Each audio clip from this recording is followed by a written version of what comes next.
Hi y'all, it's Neva from Manic Mama Musings, and it is Mental Health Monday. Yes, I'm finally going to do one today. I've been doing a little bit of mental health here and there on catch-up videos, but I haven't done an actual Mental Health Monday. So surprise! Don't mind my hair. I had a great time yesterday, and I'm just taking it easy today because, that's what I'm supposed to do. We didn't do anything here, so there's not really any cleanup other than we need to be doing our deep clean spring cleaning, but LJ insists that I wait for him. Sorry, I gotta open my Diet Pepsi. I'm trying to caffeinate because I slept for part of the day and had my counseling, and then, yeah. So, do y'all have someone you can vent to? I'm gonna talk about what it's like to be in a family where it's not their fault, but they don't understand what it's like to be you. Kind of that's what this is going to be like. I was always different. Before I ever knew I was bipolar, I was different than my other two sisters. I was so shy that, okay, I'm going to tell y'all something very embarrassing, but I was a child. Like first grade, I think, we had moved to a new place. And the teacher made me, I don't know why people do this to children, made me get in front of the class and introduce myself, and I peed myself. That's how scared I was in front of those people. But my sisters were outgoing, talked to everybody, had friends. Get up to high school, and I was not good at sports. My baby sister was good at sports. My other sister played sports and was a cheerleader. Well, they were both cheerleaders, and they played sports. I did not. I was an FFA. That's only because my dad insisted that I be in an extracurricular activity because it would be good for my socialization. Mind you, we lived way out in the boonies. That's where I was happiest at, was far away from people. And he was like that. So why he thought I needed to be socialized, I don't know. Okay. So high school, dad's insisting we don't have choir at this school. We don't have drama. We have FFA or sports or cheerleading. I did ask to be a cheerleader, but you'll love this, my school counselor told me that I was too heavy to be a cheerleader. That's not good for someone's self-esteem. I'm just letting you know. Don't do that. If a heavy girl wants to be a cheerleader, at least let her try. Shoot, they didn't even let me try out. Anyway, I was an FFA. And I did enjoy the trips, and I did well. But my first year, we had to learn the creed. Anyone that's done FFA knows there's a FFA creed. And I had to learn it and get up in front of the class and do the creed. And I cried in front of everyone in high school. So I got to be known as the sensitive girl. Didn't keep me from being picked on. In fact, it was worse because, when they smell blood, they attack. But yes. Then when I got out of school, I didn't know how to be sociable, but I wanted to. I wanted to party, and because I was very sheltered because my two younger sisters were close in age. And so my dad felt safer letting them go to stuff because there was two of them. So one of them could at least call him, you get the idea. But I was a little bit older, and I had no one that he trusted to go with me. So I literally had been to very few sleepovers, never even a church camp because there was weirdos there, which there's weirdos everywhere. And I would be alone, not alone, but alone. My dad, I don't know his reasoning. Maybe you guys can explain it to me. Okay. And sorry about the background. This is LJ's dungeon, cave, whatever you want to call it. But my daughters are watching TV, LJ's sleeping, and I really want to do my video. I didn't want to interrupt their TV, so this is it. I would sit outside but it's actually 85 degrees, pretty hot. I can't be in the sun because of my lupus, and the neighbor's dogs won't quit barking if I did go out there. I want to at least get that side of the fence made into a privacy fence. Okay, there. Squirrel moment. So I get out of high school and I started self-medicating. I was drunk a lot. That's how I could socialize. Like I worked and stuff, but like if it was my days off or I had gotten off and it was a weekend, I was going to party. But it wasn't because I enjoyed being drunk. It was because that was the only time I could find my voice and not be too scared to speak to people and actually let loose and be okay. But that apparently was also when my mood swings really kicked in. I mean, I'd always kind of been moody, but I just went to my room. When things were bad as a kid or a teenager, I stayed in my room. If I was angry, I went to my room. If I was sad, I went to my room. You get the idea. But I wanted to be like everybody else. So I would get drunk. Well, that's when everything started showing up. Some aggression, outbursts. Thank goodness my very first roommate, I doubt if she's watching, but here's a shout out, Lisa, if you are, was the girl. We only had 10 kids in our graduating class, and it was only 2 girls. And I graduated with Lisa, and we were roommates first. Because I probably would have gone down a way worse path if she had not kind of kept me a little bit. She partied with me, but I tried some stuff that she didn't try. And so where her and I came from a small town and we're kind of sheltered, we both let loose a little more than we might should have. She was a little more grounded because she did have a little more freedom than I did at home. And I'm not putting my parents down. They were doing what they thought was safe for me. And also I had issues, and I think my dad always knew that. I think my dad knew I was an easy prey, easy target. I don't know, because later on in life I was. Anyway, so things started popping up, but I didn't get diagnosed until because that was when I was 18. Looked down the road, and I think I was 22 or 23 when I got diagnosed bipolar. And that was only after I choked a girl. Don't ask the situation because I don't even understand it to this day. I'm not that person. I am, but I'm not. Like, I don't like the idea of hurting anyone. You two stop. My cats are fighting. They love each other, but they stop. Kiyoshi, quit. Quit. Boy, cats are mean. Okay, so, I mean, he loves me, but he gets, like, rough with me, and he's mean to my girl cat. He'll love on her, and then they're fixed, so I don't know what's going on. Okay, squirrel. So, I got diagnosed. Well, right about that time, right up until then, I had been getting, I think that's right. I had gotten stoned a few times, but right about then is when I started getting stoned a lot. Because it chilled me out, and I was happy. It didn't have the bad side effects of getting drunk, and I was not so anxious. Now, I'd had abusive relationships up until then, not severely, but abusive. Then I got pregnant with my oldest daughter, and I quit smoking weed, and I quit drinking completely, but I was in a very abusive relationship. I was abused physically, emotionally, and sexually. So that really did a job on me. So other than that and some other things that had happened to me when I was younger, out of high school, but still younger, I developed some severe PTSD. I wasn't self-medicating, which I'm not saying that's okay. The doctor put me on Xanax. I'm telling you, I'd rather do medicinal marijuana than Xanax any day because I was on it for 5 years. Unless you don't know, Xanax is highly addictive. They do not regularly prescribe it anymore. They gave it to my mom when she was in end stages of COPD, just because when she couldn't breathe, she would have a panic attack, which would make it worse.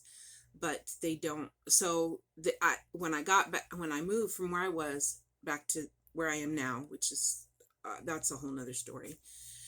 The doctor, the psychiatrist, because I was in Texas, come to New Mexico, they took me off of it cold turkey, and I was very, very sick, and I thought I was going to die. So that's my whole, I've never had that problem with marijuana, but that stuff made me sick coming off of it. So that tells me it's bad because my body thought it needed it.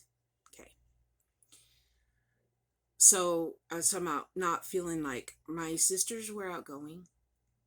We did have some, all three of us have had some issues that I hope my sisters are working through. I know I am.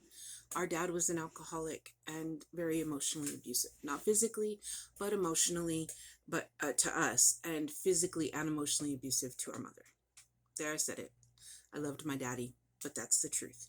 He had a very traumatic, abusive, just a horrible childhood. That's not an excuse, but back then, if you don't get help for what's wrong with you, it's going to come out in other ways. Well, his was drinking and being abusive. He loved us, but not in a gentle way. So me and my sisters both have, me and my sisters all have that in common, but they didn't have the depressive. In high school, I was more depressed. I was on the more depressed side of bipolar. I would get manic sometimes, but not to the point of not being able to sleep and stuff. I do know that my brain sometimes couldn't focus and whatnot, not ADHD, because that's nonstop. It's not like it comes in spurts. It's worse and a little better, but I could literally sleep all day. And then sometimes I was up all day playing outside and doing whatever, and you get the idea. So I apparently had some problems from the beginning. My sisters, not so much. They were more normal. Get to be an adult, and they're not like this so much now. Or if they are, they don't say it out loud. Okay? Even my mom said. My mom had always been a crier, but she said she never understood when I got depressed and couldn't quit being sad until my dad died. Like, she literally never felt that until my dad died. And then it was a very long time before my mom even laughed or smiled at her grandkids, and they were her world. So, but she did understand that, but she told me, she said, I will never know what it's like to be bipolar, Neva. I don't understand how you go from not being able to sleep and not being able to concentrate to then wanting to sleep for days and barely being able to keep your eyes open. And she goes, she was gentle about it. And she was just being truthful. She didn't understand. She did lots of research and she learned everything she could. But unless you are that person, you really will never know exactly what it's like. So I understood what she was saying. My sisters, on the other hand, one of my sisters went through something and she didn't go to counseling. That was fine. She thought the church would fix it. And God does fix a lot of things, but sometimes we need a little more help. That's how I believe. And she just was against that. And I said something about it, and she was very rude to me. And then my other sister had what I call a breakdown. She's just some crazy stuff. And when I talked to her and told her that I felt like she needed help and I could help her get into counseling, she said, you just want everybody else to be crazy because you're crazy. So that used to be my life with my family. So this gets me to where I am right now, why I said, do you have somebody that you can... LJ's my safe place. He does not know where I come from with some of my off-the-wall thoughts, but he's very kind to me, and he never judges me, and he tries to make it better, whether it be just being quiet, or it be loving on me, or it be talking to me. He doesn't get angry with me. My sisters and I've mellowed in my age. Used to be a lot of family fights, adult family fights. We were like Jerry Springer, y'all. And I'll admit, it wasn't just me, but there were times when I should have walked away. There's other times other people should. We all had something to do with it, and my mental state was not helping it at all. Okay? Leave her alone. So LJ's great. I have a friend, Lisa. Yes, me and Lisa are still friends since 7th grade. And it was a long time ago. That loves my crazy. She, I do have a bit of a personality disorder. I don't have multiple personalities. They are not the same thing. I mean, they're in the same something, but anyway, there's different personality disorders. Mine is not. Anyway, so she does joke that I have multiple personalities. That's only because I'm one person when I'm happy and another person when I'm angry. It's not that there's different people inside me, okay? I act way different when I'm angry, and that's usually if you have done something to hurt someone I love, or you have hurt me in, deeply, deeply, like something very personal, and then my mom said Medea used to come out. So there's other personalities, but it's only because Angry Neva acts like Medea and Tawanda. Okay. If y'all don't know who those people are, watch Diary of a Mad Black Woman or Fried Green Tomatoes. That's all I got to say. So, and that Neva hasn't really, I've chilled. So you need that person. Okay, you need a friend like Lisa who has rode the roller coaster for a long time. You need, and not necessarily a significant other, but you need that person that they're not. Lisa's not, she's kind of crazy, but not my kind of crazy. She's just funny crazy, okay? Um, but you need someone, then and Lisa was kind of my grounding, and then you need someone like LJ who is compassionate, but not necessarily because they feel what you feel, but because they love you enough to just love you through it. Like they literally will sit there and just hold you while you cry, hold you back if you want to punch something, correct you if you're going a little loud. Okay. And then you can really use somebody, even if it's someone on YouTube, that understands how you feel. We don't all go, because you can have the same mental disorder as someone else, but your life experiences affect that also.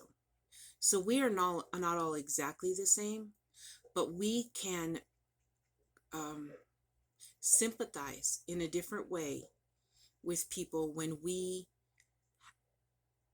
kind of have the same traits, if that makes sense. So where I'm going with this is that I was reminded that my videos do help some people. Even if it doesn't seem like it, they do. And that people don't always want to comment how they feel, because whether they just don't want people to know, or they're just so seriously depressed that they're just watching me and don't have the energy to type out I understand or I'm watching. And I know that. So why I let this bother me, I don't know. But if you think nobody's out there, I am. My email, because I keep forgetting to put it in the description box, is Manic Mama Creations, creations with a Z, at gmail.com. You can email me anytime you want if you don't want to put it out there in the comments. If you don't have the energy to email me, okay, or comment, or you just don't feel like dishing, you just want to know that you're not alone. I'm telling you right now, you're not alone. And then on the physical front, for those with chronic diseases and chronic pain, and I watched my mom through COPD. I watched my dad through congestive heart failure. And I now have fibromyalgia and lupus, which leaves me exhausted, as we have talked about, and feeling worthless some days because I can't do what I feel like I need to do. So you are not alone. And if you have stuff wrong with you that I don't have, I still do know that how you physically feel and how you mentally feel, because physical can make you mentally bleh. But either way, no matter what you've been through, I'm telling you, I've been through rape, I've been through physical abuse, sexual abuse, mental abuse, all of that. No matter what, you're not alone, because even if I haven't been through it, there is somebody out there who's wondering the same thing. And so to me, it makes me feel better when someone says, you know what, I have felt that exact same way. And I felt all alone. And I'm like, I did too. I thought being told I was bipolar, then I found out all the other stuff that was wrong. I thought being told I was bipolar was the worst thing I could ever hear in my life at one time. Because I always, people describe bipolar people, and some are, to the extreme. But that's still, even schizophrenia, that scared me way more until I'd been in some hospitals. Yes, it is scary that your brain will convince you that voices are telling you to do something. And I would be so afraid if I ever got that diagnosis, because they usually won't take their meds because of their brain. But it's not a death sentence. It's not. I wish I could say things are getting so much better, but the mental health system honestly needs so much help. But there are people who will listen to you. I can't say where you can find them at, but I am one of them. So my video is getting over 20 minutes, and I know that my camera will tell me I'm done. This was not a yarny video. I will show you guys the mood rug later on this week when I've got a little more done on it. I think it's going to be really pretty. And then I'll try to start doing it every Monday. Maybe I'll wait till next Monday and I'll show it to you, since it's, I don't know. I'll just do a mood rug when I get so far and I think it looks cool, something, and it'll have its own little video. I hope everyone, if you overdid it yesterday, everyone's recovering. I didn't party. Y'all saw, we just had a nice relaxed day, but I was tired. It's only an hour's worth of driving there and back, like together, but I was still tired. And so I napped this morning because I could. And LJ went to bed right after he got home because he's very tired, because, he's on 10-hour shifts now. Granted, he has 3 days off, but, he didn't sleep a lot yesterday because we went out of town. And yeah, I just want you to know you're not alone. I'm not alone, and you're not alone. And if you believe in a higher power, whatever higher power that is, then you should know you're not alone. Okay? I believe in Jesus Christ. He died for my sins. That's my thing. But I also believe in other things. I'm just a mess all over the place. But a lot of people do believe in a higher power, whatever that might be. So if you do believe in that, and honestly believe, I never thought of it that way until I got older, but I was never alone in my journey. And I always had my mom, even though when I was younger, we did butt heads a lot because she didn't understand me. I didn't understand her, and neither one of us would slow down to try to understand each other. I did always have my mom. I miss that lady more than you guys could ever imagine. And you know how they say that girls marry their daddies? I dated my daddy a lot. Angry men who took their past out on me, or just took stuff out on me. But in the end, my third husband, yes, he's my third, I married my mom. Not in female form, but in spirit, I married my mom. And I used to say my mom was my soulmate, because we connected as adults better than I'd ever connected with anyone in my life. And that's me and LJ now. I'm getting all sappy now. I don't know why I made this video, except for that I really think somebody needed to hear it. Or maybe I needed to say it. Not sure. Please don't mind the mess. Like I said, this is kind of our storage slash LJ's cave slash laundry room slash everything. It was a garage and they had made it into a room with the laundry, a room, and it's got the washer. You get the idea. So yeah, so it's just kind of, I I don't have my yarn displayed anyway, but this is not yarny goodness right here. That's a guitar. That's a painting, well, a copy of a painting my niece made that's in a triangle. This is yarn, but it's totes of yarn. That's cat food. Not that you wanted to know all that. I'm not sure what all that is up there. LJ's got action. No, he took his action figures down. His action figures are up there. This is up there that you can't see is just a bunch of stuff stored. That's what that is. He's got an amp over here. He's got his dad's guitar over there. His computer. His mini television. He doesn't get away from me that often, but some nights when I'm tired and just want to, and he's kind of amped up because he's used to working nights, when he's off, he'll come in here and work on music or play a game or something. So this is his space. So that's why I'm trying to recreate our bedroom into a zenful place for myself. Yeah. Okay, I'm going to end it because I'm almost at 30 minutes. I hope y'all aren't mad. It's kind of long. But Mental Health Monday, I did one. I'm so sorry, and I'm going to try to keep up with them. I might make some type of video later if I think of something I need to talk about. Like, you know, I don't know. Maybe if I got the mood blanket done so I can show it to you. Doubtful. My yarn is tangled, and I got to untangle it. And I need LJ's help because the blanket, anyway, the blanket's really big. But yeah. I will start doing some gardening with me videos soon. It's going to have to be early in the morning or late in the evening because I cannot be in the sun. But that's my plans. Oh, that's, you see, toolbox. See, I told you all kinds of stuff. So, yeah. And this, I really do need to end it now. I know I said that a few times. I love y'all. Take care. And I look forward to hearing from you. Bless y'all.